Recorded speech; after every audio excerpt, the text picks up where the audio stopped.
السلام عليكم، معاكم ميس نيلي سعيد. لو اول مره تتابعني اشترك في القناه وفعل الجرس عشان يوصلك الفيديوز الجديده اول باول، ولو متابعني اعمل لايك للفيديو، اعمل شير عشان كله يستفيد من الفيديو. بفرح جدا بالكومنتس اللي بتسيبوها لي تحت الفيديو.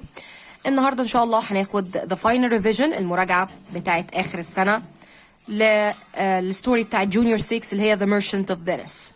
وعشان كل الادارات ما تزعلش هنراجع من اول يونت 2 لحد اخر الستوري. تمام، كل واحد بقى يشوف الجزء اللي عليه. اولا المراجعه انا عاملاها من ذا ماستر، الاسئله حلوه جدا فانا عملتها من عند كتاب ذا ماستر. المراجعه اللي موجوده في الاسئله قصدي اللي موجوده هنا في الكتاب هي اللي موجوده في الفاينل ريفيجن عشان ما تشغلوش بالكم. بيديني جمله صغيره كده حد قايلها ويبتدي يسال عليها. ده الايه السؤال اللي بيجي في الامتحان، بيديني مقوله صغيره كوتيشن صغيره ويحط لي تحتها بعض الاسئله، ثلاث اسئله مثلا واثنين او سؤالين وثلاثه اختيارات، او قصدي وثلاثه كومبليت، او سؤال ثلاث اسئله واثنين كومبليت. تعالوا نشوف بقى بيعملها ازاي. A bad man can't become good from one day to the next. اللي قال الجمله دي مين؟ اولا who was the speaker؟ هيقول لي باسانيو. الجمله دي مهمه جدا للناس اللي عندها chapter 2، احنا هنا في chapter 2. وقالها لمين؟ who was the speakers speaking to؟ بيكلم مين؟ هنقول أنطونيو. why was باسانيو worried about أنطونيو from Shylock؟ طبعا الكوتيشن دي مهمة جدا اللي هي a bad man can't become good from one day to the next، والأسئلة اللي عليها كمان مهمة. فبيقول لي ليه كان باسانيو worried؟ عشان because Shylock hated أنطونيو، هو عارف ان Shylock hated أنطونيو، بيكره أنطونيو، and he might play a trick on him، وان احتمال كبير يعمل خدعة عليه، play a trick on him and take a pound of flesh، وياخد الباوند of flesh. سيبك من دي and take a pound of flesh، ما ياخدش الفلوس وياخد الايه الفلش. بيقول لي how did Bassanio start preparing for his visit to Pelmont؟ السؤال ده بيجي كتير جدا. هو عمل 3 حاجات. اول حاجه he bought himself، اشترى لنفسه lots of new clothes. عايز تقول expensive ماشي، عايز تقول lots of clothes من غير new ولا expensive براحتك. وحاجة كمان كوما bought lots of nice presents، برضو ممكن نقول bought presents for Porsche لبورشا. ونقول آخر حاجة he had a big party. تمام؟ طيب بعد كده بيقول لي who were Bassanio's 2 good friends who celebrated with him؟ مين اللي احتفلوا معاه؟ قلنا جراتسيانو، وبتتقال جراتسيانو عشان دول إيطاليين فتتنطق بطريقتهم، جراتسيانو and لورينزو. ماشي؟ ادي الكوتيشن اللي بعده. بيقول if you come، لو جيت you mustn't be wild or speak too loudly or say bad things. تمام؟ فرد عليه وقال له I will be good and quiet. I will say thank you and sorry. I will only speak when I'm spoken to. مين اللي قال الكلام ده؟ هنقول باسانيو. to مين؟ to Graziano. Where did Graziano want to come with Bassanio؟ كان عايز يروح فين؟ قلنا to Pelmont. وجاوب إجابات مختصرة على قد ما تقدر. What did Graziano promise Bassanio to do at Pelmont؟ طبعا الكوتيشن دي برضو مهمة جدا والأسئلة اللي عليها مهمة. أولا هو وعده بإيه؟ احنا هنختصر طبعا، مش هنقول كل الكلام ده، فهنقول he promised to be good and quiet and say thank you and sorry. وقف لحد هنا. يبقى he promised to be good and quiet and say thank you and sorry. يبقى احنا هنوقف لحد كلمة sorry. ماشي؟ طيب بيقول لي they weren't the right husbands for me، ما كانوش الأزواج الإيه المناسبين ليا. تعال نشوف مين اللي قال who said this to whom. هنقول Portia to Nerissa.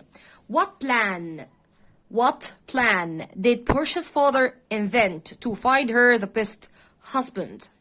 ايه الخطة اللي اخترعها والد بورشا عشان يلاقي لها الزوج المناسب؟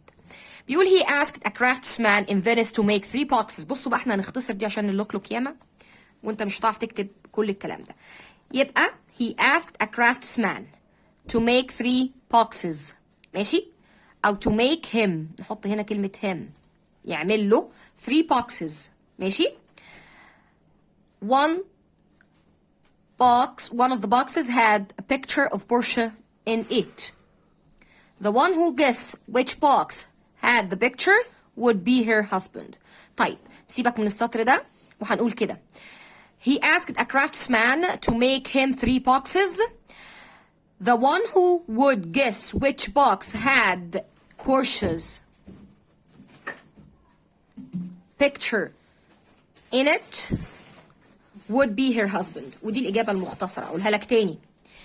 He asked a craftsman. طلب من حد حرفي to make him 3 boxes. يعمل له 3 صناديق.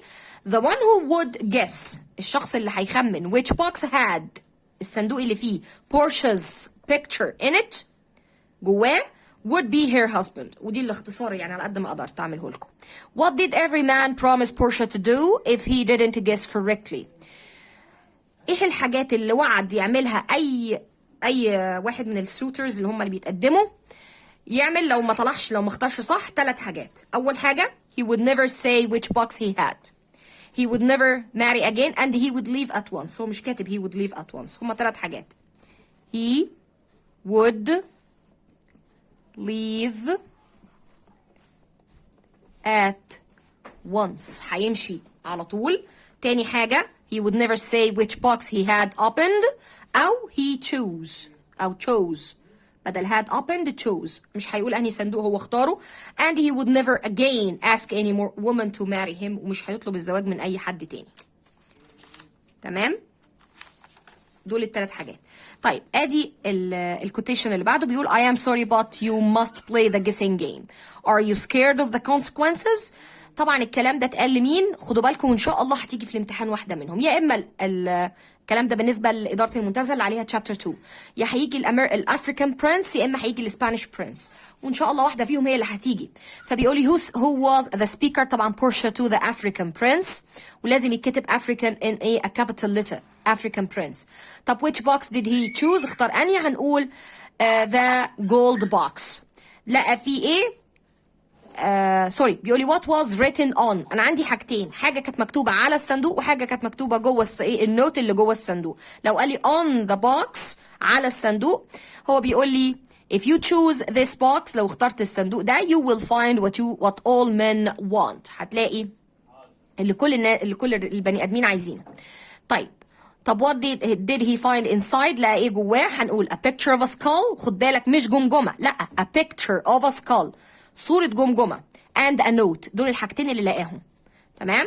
طيب وطبعا مهمة جدا، ما هي دي ان شاء الله الرحمن جاية في الامتحان. but I'm a lucky man، ده انا راجل محظوظ and I love games. مين اللي قال الكلام ده؟ هنقول the Spanish prince to Portia، الامير الاسباني لبورشا، ولازم برضو يتكتب in capital letter. طب يقول لي which box did he open؟ هنقول the silver box. what was written on the box؟ قال لي if you choose this box you will find what you deserve، هتلاقي اللي تستحقه. طب لقى ايه جوه البوكس؟ هيقول لي a picture of a poor fool and a note. يبقى هنا a picture of a skull ونوت، وهنا a picture of a poor fool ونوت. Bassanio started preparing to visit Belmont. ابتدى يحضر لزيارة بيلمونت where Portia lived، حيث تعيش بورشا. Bassanio bought himself expensive clothes and bought nice presents for Portia. Portia's father had invented a plan to find the best husband. عمل خطة عشان يلاقي لها أفضل زوج husband. The cleverest craftsman، أفضل حرفي made 3 boxes. بصراحة الأسئلة جايب يعني جميلة جدا، ومن الآخر أنصحكم تذاكروا من هنا. Every man had to play a guessing game عشان يماري Portia. There are 3 metal boxes. One of them had Portia's picture inside it. The African prince chose the gold box. The gold box had a picture of a skull.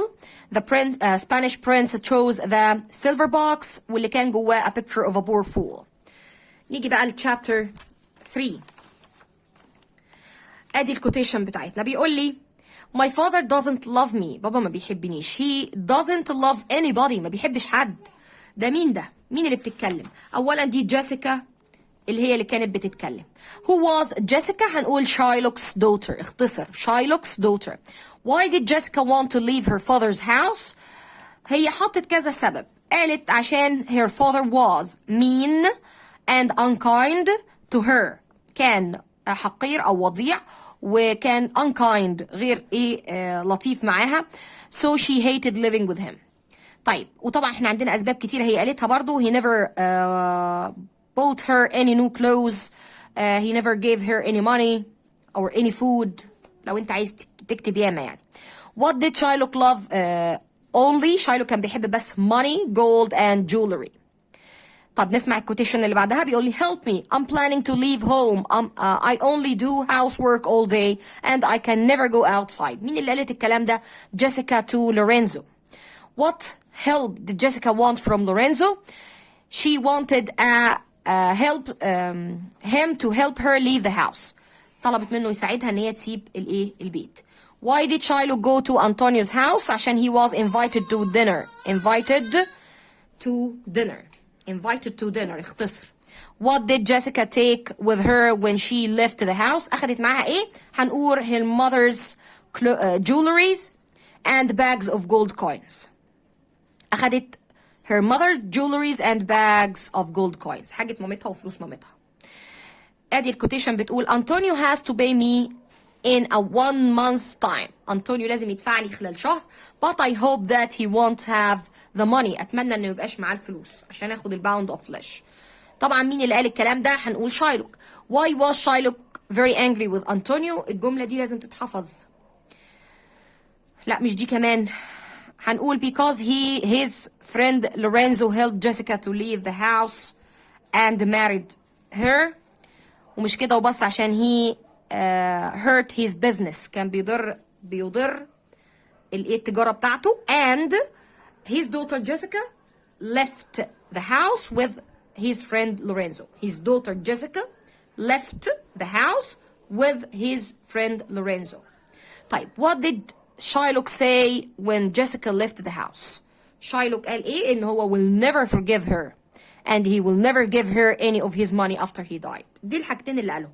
He will never forgive her مش هيسامحها and he will never give her مش هيديها any of his money after he died أو if he died. طيب الكوتيشن بتقول gold and silver look very beautiful but something which is beautiful outside can have ugly things inside. Lead is very heavy metal and this is heavy choice in front of me. مين اللي قال الجملة دي؟ Bassanio to Portia. Bassanio to Portia. طيب who was قلناها. بيقول لي which box did Bassanio choose؟ هنقول the lid box الصندوق اللي من الرصاص. What did Bassanio find؟ لا ايه؟ هنقول Portia's picture. Portia's picture يا اما the picture of Portia يا اما Portia's ونحط apostrophe اس ملكية ونقول Portia's picture. مين اللي قال الكوتيشن دي؟ wear this ring always البس الخاتم ده على طول يا Bassanio and never give it away if you do our love will end. اوعى تفرط فيه، لو فرطت حبنا هينتهي. طبعا دي Portia to Bassanio. What did Portia give her fiancé؟ fiancé يعني خطيبها. اديته a beautiful ring او a ring وخلاص. تمام. وهنا بيقول لي what would happen if Bassanio gave the ring away؟ their love will end حبهم هينتهي. Who did Graziano want to marry؟ جراتيانو بقى كان عايز يتجوز مين؟ نوريسا. مين نوريسا؟ Portia's servant. Portia's apostrophe اس ملكية possessive s servant الخادمة بتاعتها. وده الخطاب اللي موجود. Dear Bassanio, I'm sorry to say that my ships haven't returned to Venice. They are lost in bad storms at sea, so I'm poor now. I can't pay back the money. مين اللي قال ده؟ طبعا دي النوت اللي جاية من مين؟ من أنطونيو لمين؟ لباسانيو. مين اللي جايبها؟ ساليريو. بيقول لي what bad news did Salerio carry to Bassanio in Antonio's ships were lost at sea وخلاص. Antonio's ships were lost at sea. شيل ده. ماشي؟ بيقول لي what did Shylock want when he spoke to the Duke of Venice؟ كان عايز ايه؟ He wanted a pound of Antonio's flesh. وما كانش راضي يتنازل عنه. طب why was Antonio in prison؟ ليه أنطونيو في السجن؟ because he couldn't pay ما قدرش يدفع Shylock's money أو ونزود عليها and he was waiting for his trial وكان مستني المحاكمة بتاعته. He was waiting for his trial. he couldn't pay Shylock's money ما كانش قادر يدفع فلوس Shylock and he in time and he was waiting for his trial وكان مستني المحاكمة بتاعته. بيقول لي Shylock went to have dinner at Antonio's house. Lorenzo married Jessica. Bassanio chose the lead box. The lead box has Portia's picture. Graziano wanted to marry Nerissa. Salerio gave a note عطى note رسالة to Bassanio. بعدين بيقول لي Bassanio had Bassanio and Portia agreed to get married, so Bassanio became Portia's husband. بقى أصبح Portia's husband زوجها. Jessica took bags of money and her mother's jewelry. أخذت من جوهرات مامتها. Antonio couldn't pay Shylock back, so he was put in prison. هي دي الجملة. عشان Antonio couldn't pay Shylock back his money. عشان كده هو كان قاعد في السجن in prison. Shylock had spoken to the Duke of Venice. He wanted his pound of flesh. نشوف chapter 4 للناس اللي عليها chapter 4. إدارات كتير بصراحة وكل إدارة ماشية بطريقة. اسمع الكوتيشن بيقول لي can this be true؟ الكلام ده حقيقي؟ haven't any of Antonio's ships returned to Venice؟ مفيش ولا سفينة رجعت؟ قال له not one. مين اللي قال الكلام ده؟ Bassanio to Salerio. Why did Shylock visit the Duke morning and night؟ قال لي he wanted his pound of flesh أو he wanted his pound of Antonio's flesh. Why did many of the most important men in Venice speak to Shylock? To be more kind to Antonio عشان يبقى kind أرحم على أنطونيو. بيقول لي then I myself will pay back. أنا اللي هدفع بنفسي Shylock the money. بدل 3 هندفع 6. مين اللي قالت الكلام ده؟ هنقول Portia to Bassanio. قالته لباسانيو. How did Portia want to help Antonio؟ كانت عايزة تساعده ازاي؟ She would pay back. Pay back يعني تدفع أو ترجع. The money that Antonio owed him. الفلوس اللي Antonio owed him. How much money did Portia ask Antonio to pay? قال 6,000 gold coins. Who was Dr. Valerio? هنقول a clever lawyer from Padua. A clever lawyer from Padua. سيبك انت من كل الكلام ده. A clever lawyer from Padua and Portia's cousin. تمام؟ يبقى a clever lawyer from Padua and Portia's cousin. أو ممكن نقول Portia's cousin and a clever lawyer from Padua.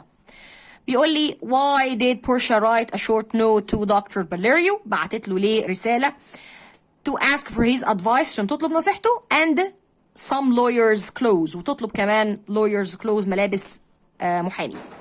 I'm leaving my house in your good hands. هسيب بيتي أمانة في إيديكم. ده كانت Portia to Lorenzo and Jessica. Where did Portia and Nerissa want to travel to to Venice. راحت Venice. Why did Portia and Nerissa put on men's clothes؟ عشان they didn't want anyone in Venice to recognize them. لو مش عارف تكتب كلمة recognize اكتب know يعني يعرف والاتنين معناهم واحد. She didn't want anyone in Venice to know them أو recognize يتعرف عليهم يعني. اسمع الكوتيشن دي بيقولي I have heard that you have spoken many times to the money lender. سمعت ان انت كلمته كتير and you have asked him to be kinder to me وطلبت منه انه هو يبقى عطوف عليا. I thank you for that. بشكرك على ده. مين اللي قال؟ هنقول أنطونيو to the Duke of Venice. Duke of Venice اللي هو ايه؟ الدوك بتاع مدينة فينيسيا. Why did Shylock want to be kind to Antonio؟ عشان he hated Antonio أولا. تاني حاجة he lent money. Antonio lent money to friends with for free مجانا and that hurt Shylock's business وده كان بيأذي تجارة شايلوك. وكمان his daughter left home with his friend Lorenzo. يعني ادي سطر وهنزود عليها كمان الجزء بتاع hurt his business. يبقى Antonio lent money to friends for free وده and that hurt his business كان بيضر بالتجارة بتاعته. ونكمل and his daughter left home with his friend Lorenzo. تمام. هنا بيقول لي why did Shylock have a knife in his belt؟ ليه كان حاطط سكينة في الحزام؟ because he wanted to use it to cut a pound of Antonio's flesh. كان عايز يستخدمها عشان يقطع الباوند بتاع Antonio's flesh. What was Shylock holding؟ كان ماسك ايه في ايده when he entered the trial room؟ هنقول the paper that Antonio signed أو نقول the bond الوثيقة يعني. مين اللي قال كان a young lawyer Balthazar come in my place to help you? He came from Rome and but was visiting me when they brought your note to me. We have talked about the money lender and the merchant's trial together. مين اللي بعت الرسالة ديت؟ أولا دكتور باليريو اللي بعت النوت دي. بعتها مين؟ to the Duke للدوك. Why did the Duke send a note to Dr. Valerio؟ ليه كان باعت دي؟ عشان advice him in this trial أو to ask for his advice. بس كده in this trial. To advise him in this trial أو to ask for his advice يطلب نصيحته in this trial. Why did Dr. Valerio write this note to the Duke? عشان he couldn't come to Venice as he was ill. عشان because he couldn't come من أول هنا. He couldn't come to Venice because he was ill. He couldn't come to Venice because he was ill. ما قدرش يجي فينيس عشان كان مريض. Who was the lawyer that would speak in the trial? In Valerio's place هنقول Dr. Balthazar. The young lawyer Dr. Balthazar. بيقول لي Dr. Valerio was Portia's a cousin. Shylock didn't want any money. Dr. Valerio was a clever lawyer. Portia and Nerissa put on men's clothes. Shylock hated Antonio very much. Lorenzo married Shylock's daughter. Shylock didn't want to forgive Antonio or show him show mercy. Show mercy, huh? Show mercy. يوري رحمة. The Duke had written to Dr. Valerio to ask for his advice. Ask for advice. يطلب النصيحة. Dr. Valerio spoke at lots of trials. اتكلم يعني ناقش او ترافع في كثير من الترايلز المرافعات او القضايا في بادوا. مين came with Nerissa؟ بورشا. ادي كده لحد chapter 4. يلا بينا على chapter 5. بيقول لي what you ask for from Antonio, a pound of his flesh, is strange. But the laws of Venice cannot stop you from taking it. اللي بتطلبه من أنطونيو ده غريب بس القوانين ما تمنعكش. ده مين اللي قال الدكتور بقى؟ بص بقى. ما ينفعش تقول بورشا. يعني ما ينفعش تقولي هنا بورشا وتسكت. لازم تحط جنبها دكتور بالتازار. طب ما تكتب على طول دكتور بالتازار. أو تقول the young lawyer. مش محتاج تكتب بورشا. يعني إما تقول the young lawyer أو دكتور بالتازار من غير ما تقول بورشا. To Shylock. What did Portia ask the money lender to do? طلبت منه يعمل ايه؟ To show mercy to Antonio. طلبت منه يرحم أنطونيو. Did the money lender agree? No. ليه بقى؟ Because he hated Antonio and wanted to hurt him. كان عايز يأذيه. بيقولي so I want to have doctors here if our agreement doesn't speak of it. مش هجيب دكاترة لو الاتفاقية ما بتقولش كده. ده مين اللي قال Shylock to Dr. Balthazar? Why did Portia ask Shylock to bring a doctor? عشان stop the blood after cutting the flesh. عشان stop the blood after cutting the flesh. أو to stop the bleeding. Bleeding يعني النزيف. المهم. Why didn't the speaker want to show mercy? ليه ما كانش عايز يظهر mercy؟ عشان he hated Antonio and wanted to hurt him. كان عايز يأذيه. I'm glad that you have been my best friend. أنا مبسوط إن أنت كنت صديقي المفضل. When I die you can forget the money that you owe me. ولما أموت انسى بقى أنت عليك ديون ليا إيه. اللي قال الكلام ده أنطونيو توباسانيو. Why did the speaker lend money to his friend? عشان to be able to marry أو to marry على طول to marry Portia. To marry Portia.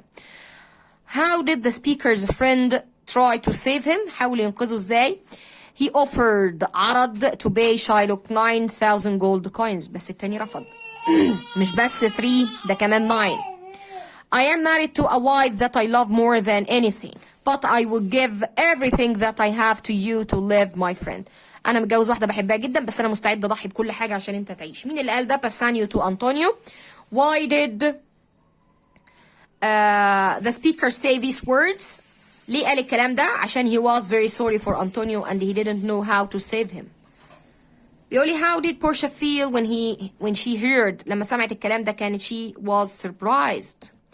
This is the law. ده القانون. You asked for the law. أنت طلبت القانون before and so you will leave. You have to now.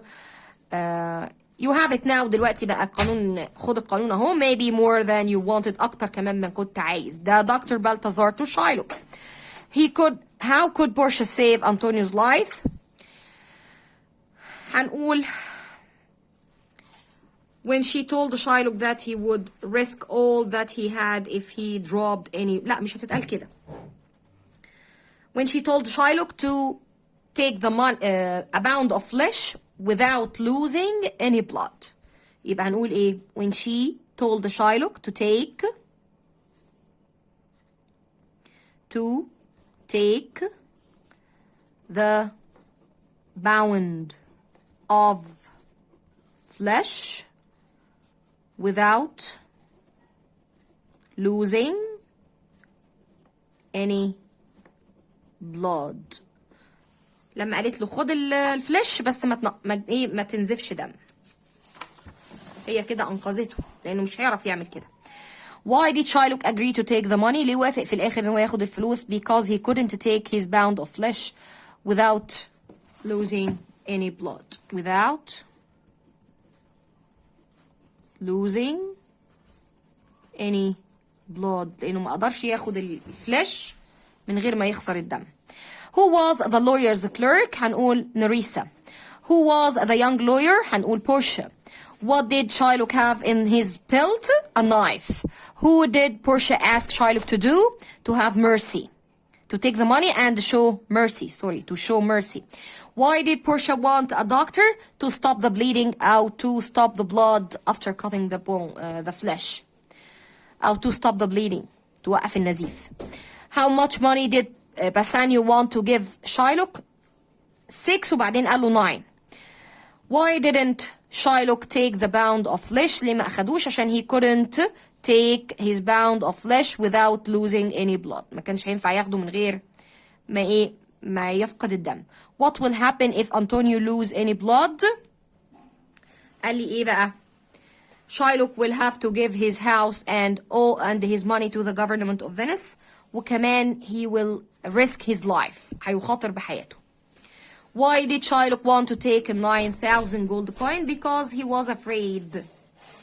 لا هو مش كده كمان هنقول برضه عشان he couldn't. هو ليه وافق ياخد الفلوس دي؟ عشان he couldn't take a pound of flesh without losing any blood. ما كانش هينفع ياخد الفلاش من غير برضه ما يخسر البلاد. بيقول لي was Portia clever? Yes she was. The Duke needs Dr. Balthazar to help him in the trial في المحاكمة. Nerissa was the lawyer's clerk. Portia was the young lawyer. Portia and Nerissa put on men's clothes. The Duke of Venice cannot stop Shylock from taking a pound of flesh. Sorry, the law of Venice. بعدين Shylock doesn't want to show mercy. نيجي بقى لإيه للchapter 6 على إدارة المنتزه. سوري إدارة شرق. I don't want to have my half of all that Shylock has, but he must stop being greedy and mean. الجملة دي مهمة. مين اللي قالها؟ أنطونيو to Shylock. What was the Duke's punishment؟ بص بقى احنا عندنا عقابين، واحد بتاع الدوك وواحد بتاع أنطونيو. The Duke's punishment قال لي half of his money هيروح لأنطونيو and half to the government of Venice. مش عارف يا ابني تكتب government، اكتب على طول to Venice. طب how did Antonio show mercy؟ He didn't take half of Shylock's money أو he refused to take half of Shylock's money. What did Antonio ask Shylock to do when he showed mercy؟ طلب ايه؟ هو طلب منه 3 حاجات. أول حاجة to stop being greedy and mean, to be a better man, and to leave his money, all his money, to his daughter and her husband Lorenzo after he dies and when he dies. What did Dr. Balthazar ask both Antonio and Bassanio to give him after the end of the trial؟ هنقول Antonio's gloves and Bassanio's ring. اختصر Antonio's، حط apostrophe اسم ملكية. Antonio's gloves and Bassanio's ring. Did Bassanio agree؟ هنقول yes. ليه بقى؟ والسؤال ده مهم قوي بيتكرر كتير. ليه؟ عشان the ring was the only thing that Dr. Balthazar wanted أو asked for. الخاتم كان الحاجة الوحيدة اللي هو طلبها. Can't I just take my 3,000 gold coins and forget the agreement؟ ادوني الفلوس وبلاها الاتفاقية. مين اللي قال الكلام ده؟ Shylock to Dr. Balthazar. Why would Shylock be punished by the law؟ ليه القانون هيعاقب Shylock؟ عشان he من أول هنا عشان he planned to take Antonio's life أو to kill Antonio. He planned to take Antonio's life. What must Shylock do when he cuts Antonio's life؟ هو طلب منه حاجتين. أول حاجة not to lose any blood. not to lose، بصوا not to lose any blood. وتاني حاجة and not to take more or less than 1 pound. طلب حاجتين. اول حاجه not to lose any blood، ما يخسرش اي ما ينزلش اي دم، وكمان ما ياخدش لا اكتر ولا اقل من 1 pound. From what I have seen. مين اللي قال الجملة ديت؟ From what I have seen you have planned to take Antonio's life. من اللي شفته انت كنت بتخطط لتقتل أنطونيو.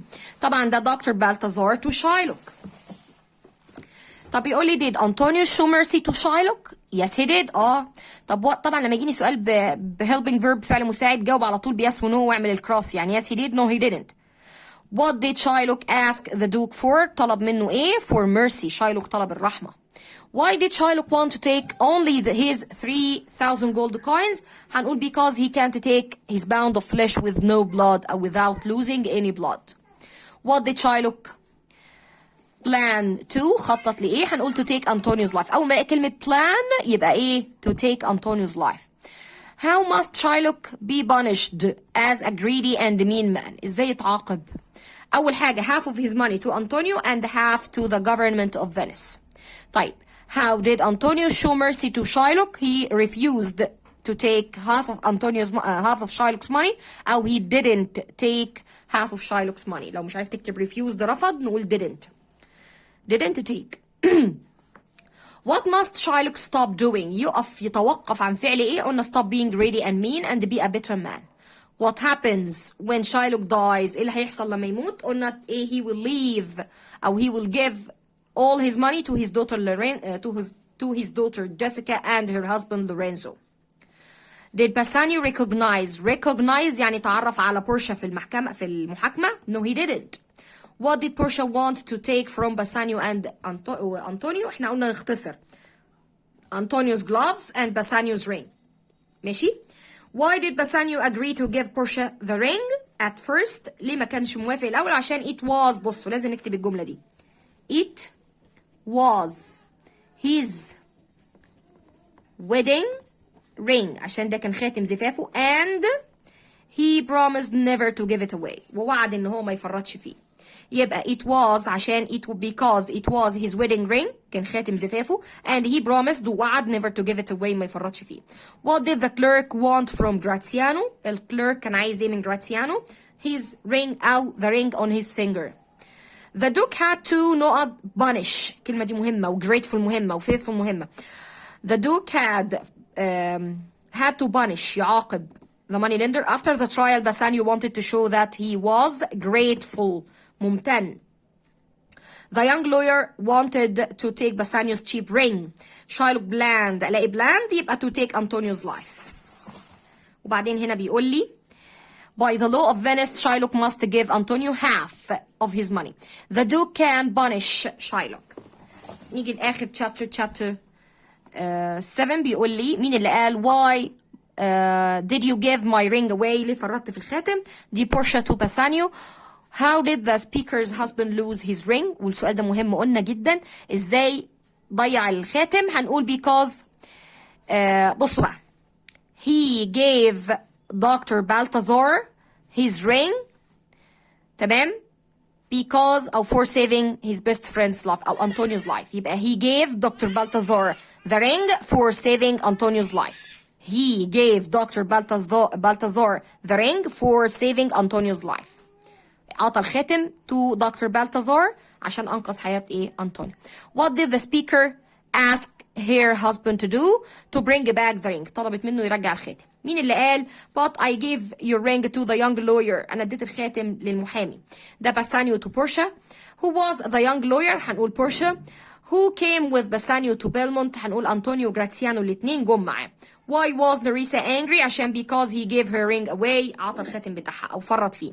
What was written on Nerissa's ring؟ Love me and never leave me. حبني وما تسيبنيش. Why was Portia angry with Bassanio؟ هنقول because he gave her ring away to the young lawyer. Why did Bassanio and Graziano stop feeling worried and jealous؟ عشان Portia و Nerissa told them the truth. قالوا لهم الحقيقة. What did Portia give Antonio؟ اديته ايه؟ A note from Salario. اديته a note from Salario. What good news did Salario write for Antonio؟ قال له إن 3 of his ships have arrived back home safely. 3 سفن رجعوا بأمان. Why was Antonio so happy؟ عشان he خلاص بقى because he would be a very rich merchant again. هيبقى غني تاني. How did Shylock change at the end اتغير ازاي؟ قلنا he forgave. اول حاجه forgave جيسيكا ولورينزو. تاني حاجه he promised to be a better man. وعد ان هو يبقى رجل افضل.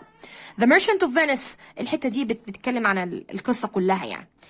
and his best friend باسانيو. بيقول لي باسانيو borrowed 3000 gold coins. Antonio signed a bond. Different men played the guessing game. وبعدين بيقول لي شارلوك's daughter Jessica left home and married. واتجوزت مين؟ لورينزو. احنا كده نكون خلصنا خالص الفاينل ريفيجن بتاعت الستوري كلها. انا حاولت على قد ما اقدر اساعدكم. انتوا بقى ايه، حاولوا تساعدوا بعض وشيروا على جروبات الكلاسز. وصلوا الفيديو لكل الماميز اللي محتاجينه. اللي مش عارف يا جماعه يعمل لايك للفيديو ولا شير لان انت مش مشترك في القناه. طب يا ميس اشترك ازاي في القناه؟ افتح على اليوتيوب واعمل السيرش واكتب اسم القناه بتاعتي فود برنس وذ مسز نيلي سعيد. هيظهر لك القناه بتاعتي. اعمل اشتراك، سبسكرايب في القناه، وبعدين بمنتهى السهوله تقدر تعمل لايك وشير وتسيب لي كومنتس. تمام؟ بفرح جدا والله بالكومنتس اللي بتسيبوها لي تحت الفيديو. اتمنى ان انا اكون قدرت اساعدكم. لو لقيت تفاعل مع الفيديو هكمل بقيه المراجعه. السلام عليكم. كان معاكم مس نيلي سعيد.